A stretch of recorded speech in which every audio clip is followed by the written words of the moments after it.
बारिश तो रुकने का नाम ही नहीं ले रहा है, बिजली तो आने का नाम ही नहीं ले रही है, वो तो जाने का नाम ही नहीं ले रहा है।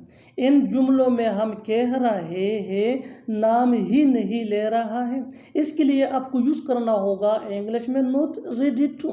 आइए कंप्लीट स्ट्रक्चर देखते हैं। सब्जेक्ट प्लस हेल्पिंग वर्ब, जिसको ऑक्सिलरी वर्ब भी कहा जाता है, ये टेंस या सब्जेक्ट के मुताबिक होता है, plus not ready two plus V1 यानी first form of verb plus other words. अच्छी तरह समझने के लिए कुछ मिसालें देखते हैं। बारिश तो रुकने का नाम ही नहीं ले रहा है। The rain is not ready to stop. The rain is not ready to stop. बिजली तो आने का नाम ही नहीं ले रही है। The power is not ready to come back.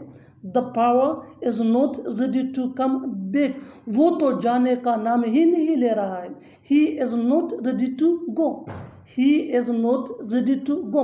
बिल्कुल फार्मूले को हम स्टेप बाय स्टेप फॉलो कर रहे हैं। आप भी इस फार्मूले के बेस पे बना सकते हैं इसी जुमले अंग्रेजी जुबान में आसानी से। That can be really helpful for you. अच्छी तरह समझने के लिए एक और मिसाल देखते हैं। One more example for better understanding. बच्चे तो सोने का नाम ही नहीं ले रहे हैं।